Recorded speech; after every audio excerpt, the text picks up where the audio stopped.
Good morning, ladies and gentlemen. Today I am taking the Aprilia Tuareg 660 on a motorcycle ride from Derbyshire across Leicestershire's B roads to Beaver Castle.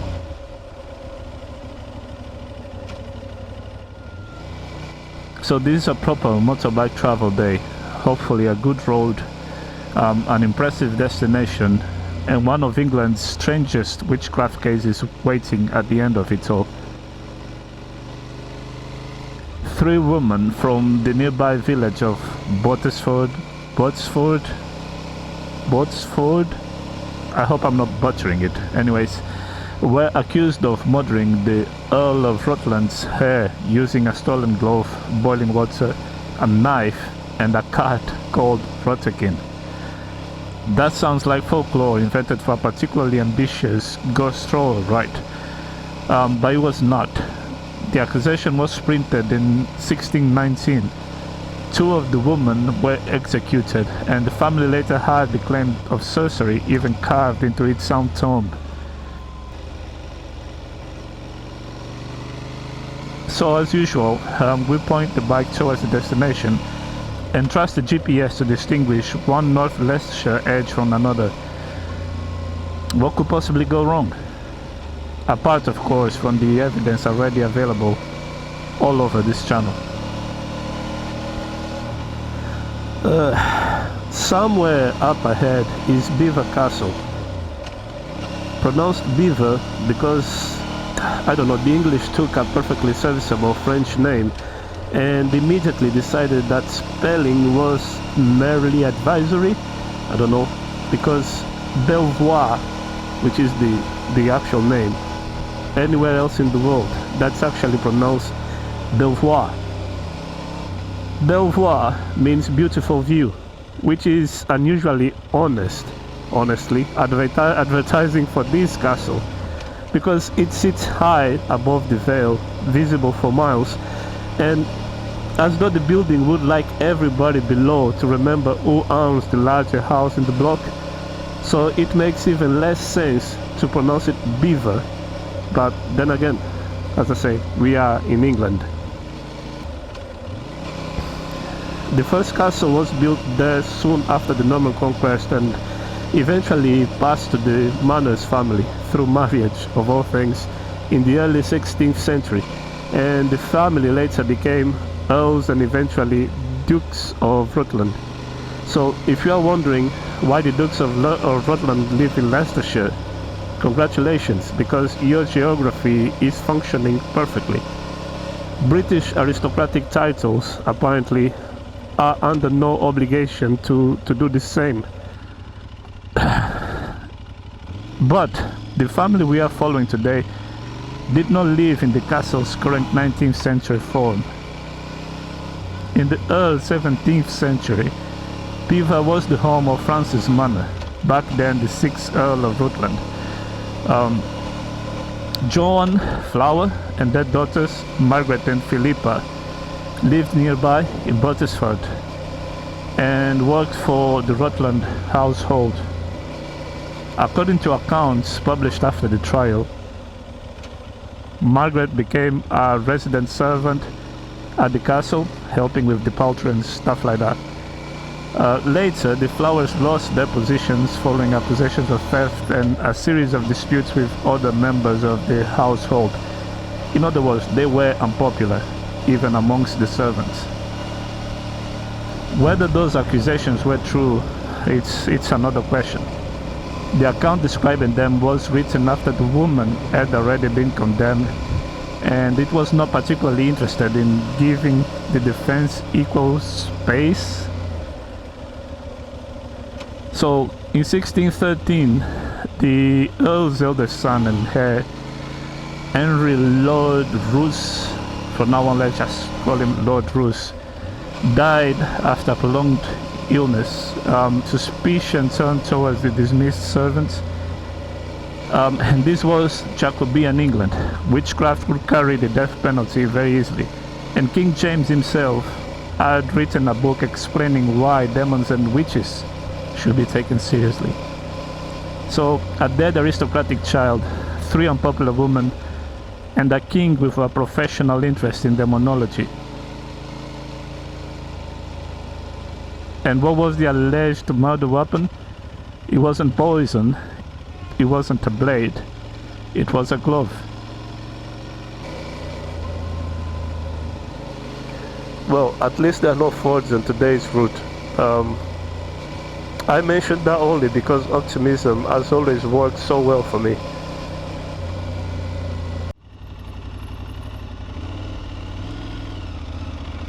Oh, nice.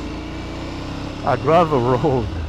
These are the sort of lanes that make you feel very competent right up until the moment a tractor appears out of nowhere, so you must be careful. Or lorries. I mean, they do look enough like tractors for me, so...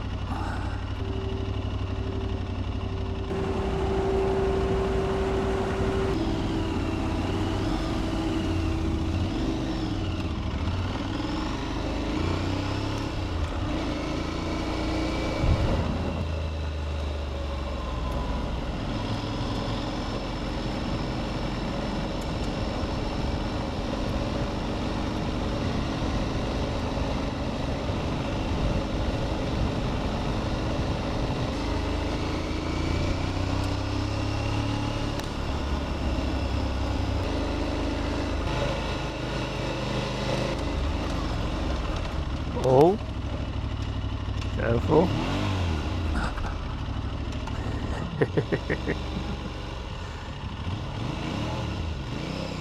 Yeah. Yep. What was I saying about paying attention?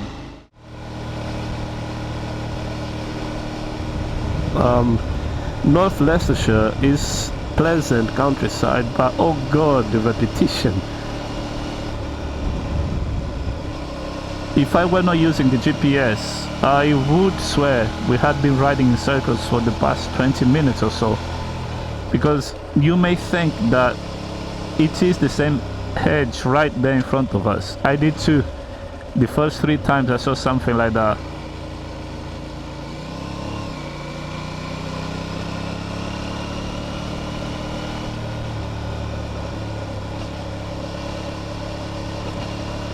Anyways, about that glove.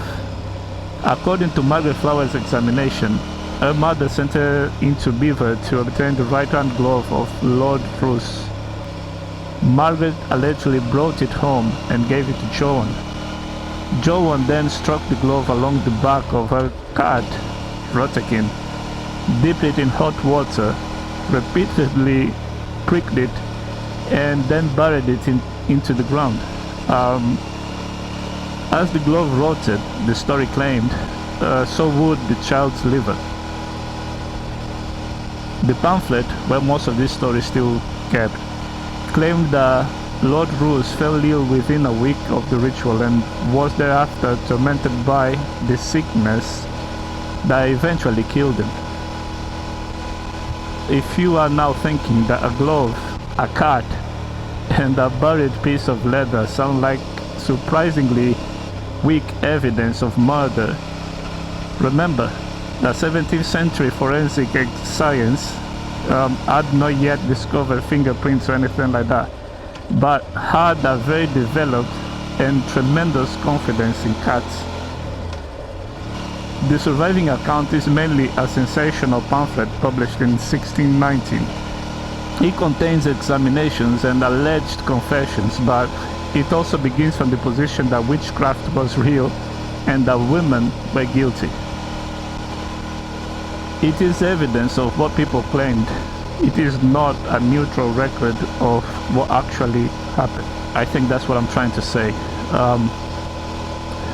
But Joan Flower will never reach the courtroom.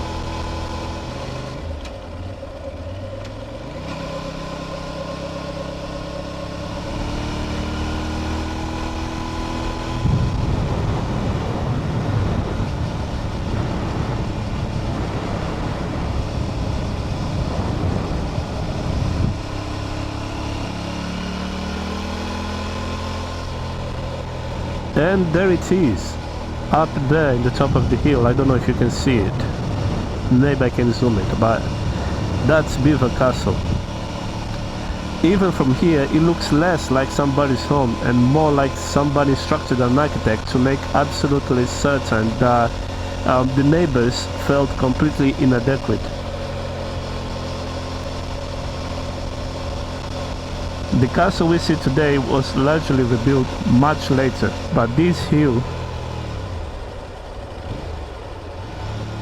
this estate and the Rutland household were at the center of the accusation. By the time Joan Flower and their daughters were taken towards Lincoln, the death of Lord Roos had become a story of curses, familiars and magical revenge. But Joan never arrived, as I said before. According to the pamphlet, while traveling through Ancaster, something, she demanded bread and butter. She declared that it should not pass through her if she were guilty of the crimes alleged against her. She took the food, collapsed and died.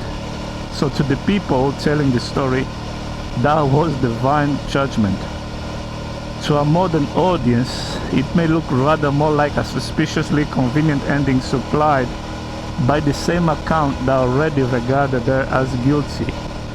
But her daughters, Margaret and Philippa, continued to Lincoln. They were tried and then they were hanged in March 1619, not burned. Popular memory tends to place every accused witch beside a bonfire, but in England, the normal capital punishment for witchcraft was hanging, not burning. Anyways, then the case becomes stranger because Henry's or Lord Roos's younger brother, Francis, died in 1620, way after Joan, Margaret and Philippa were already dead. Yet the Rutland family monument at St. Mary's Church in Buttersford would later declare that both sons had died by wicked practice and sorcery. Most families preserve a grievance in letters or whispered accusations. The Rutlands had theirs printed, sung and carved into stone.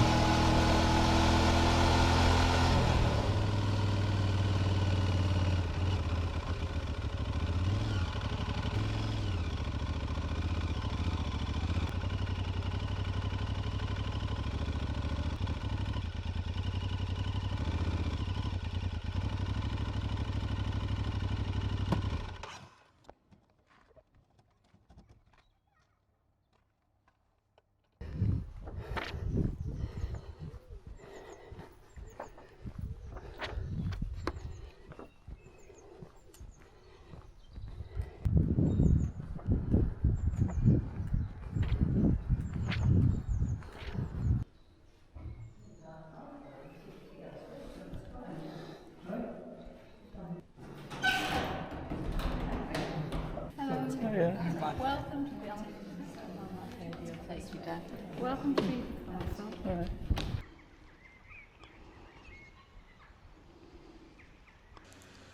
Well, we have arrived. This is a Beaver Castle. From down on the roads, it looks like a fairy tale castle. But standing right here, you realize this building wasn't just built to be a home. It was built as a statement of absolute, untouchable power.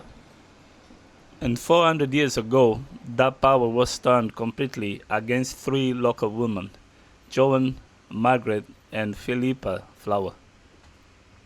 You must be asking, we started this journey asking how did a missing glove, a bowl of hot water, and a cat named Rutterkin led to a capital execution?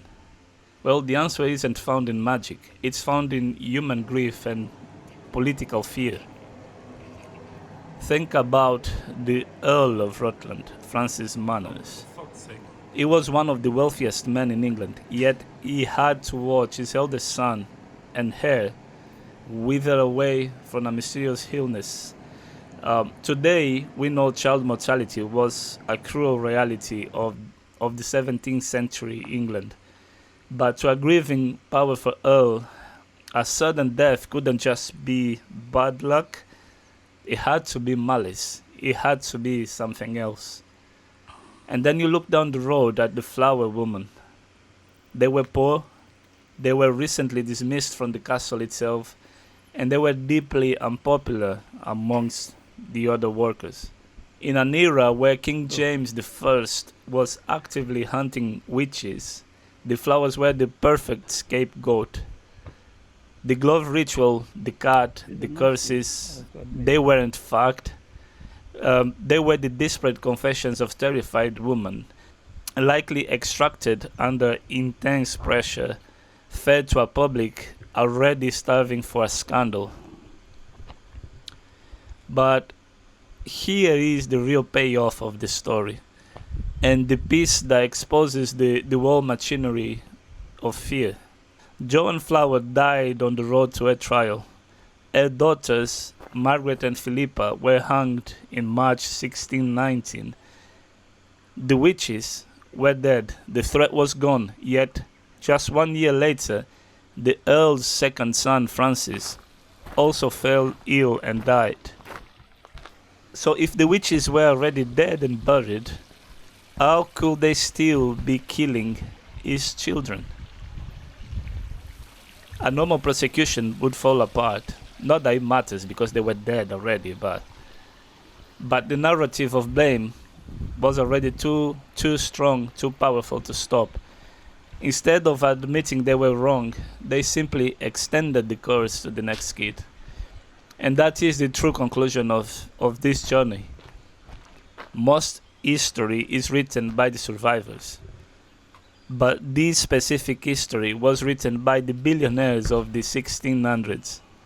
They used their immense power to ensure that for the next 4 centuries, the world would only hear their side of the story. We can't prove what happened inside the castle 400 years ago, it's impossible. But looking up at these walls today, the mystery disappears. This isn't a story about witchcraft, it's a story about what happens when absolute power gets to decide who is guilty.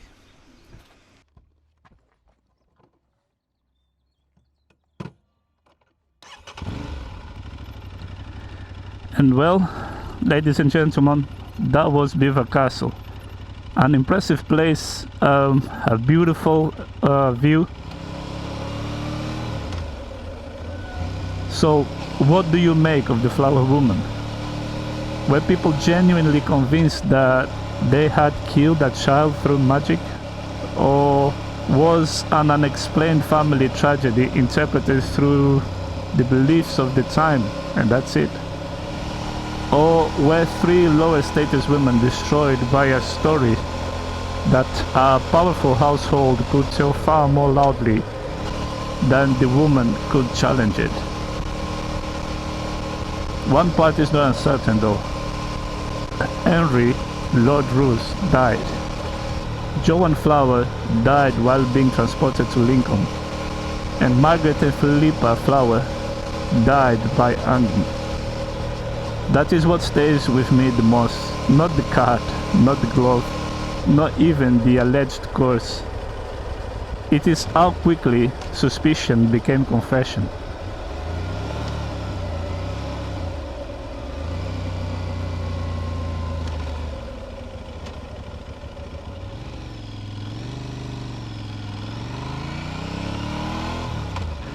And those of you who came through Yorkshire with me will know that the next job is considerably less supernatural. The Tuareg is still carrying a snapped rear brake pedal, damaged skid plate and several other issues that you may have seen in the previous videos. So the bike really needs repairing, rebuilding, and because apparently I learned through invoices. And once that is done, a much longer journey begins. More days in the saddle, more roads, more stories, and with any luck, fewer bodies of water attempting to break it all apart again. And because every road has a story, this one ends here. The next one will take rather longer to tell.